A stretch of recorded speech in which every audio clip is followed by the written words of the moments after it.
সর্বশেষ 2015 সালে মুখোমুখি হয়েছিল ব্রাজিল ও ফ্রান্স, যেখানে নেইমার ও অস্কারদের যৌথ প্রচেষ্টায় 3-1 গোলের ব্যবধানে এমবাপ্পের ফ্রান্সকে হারিয়েছিল ব্রাজিল।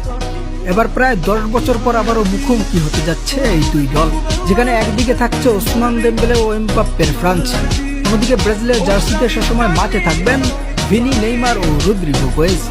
বিস্তারিত থাকছে পুরো ভিডিওতে।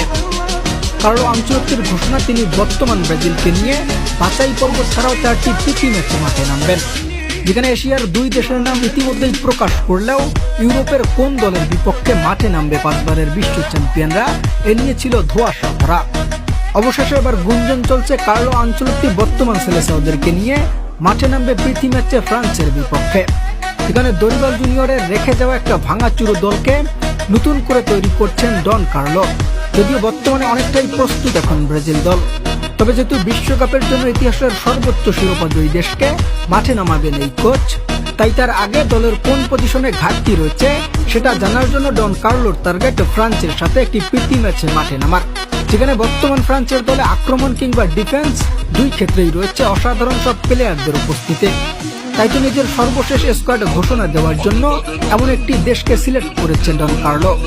যদিও এখন পর্যন্ত ব্রাজিলের প্রীতি ম্যাচে মাঠে নামার গুঞ্জন ছিল ইংল্যান্ড ও স্পেনের বিপক্ষে, তবে ইউরোপের যে 2 দেশের সাথে মাঠে নামার প্রস্তুতি ছিল ব্রাজিলের, সেখান থেকে প্রথম দেশ হিসেবে ফ্রান্সের নাম রয়েছে সর্বোচ্চ আলোচনায়। প্রিয় দর্শক, ব্রাজিল বনাম ফ্রান্সের ম্যাচে আপনার মতে কে জিততে পারে? যেখানে ব্রাজিলের হয়ে মাঠে থাকবেন সে সময় ব্রাজিলিয়ান প্রিন্স নেইমার জুনিয়র ও রদ্রিগো গোয়েজ।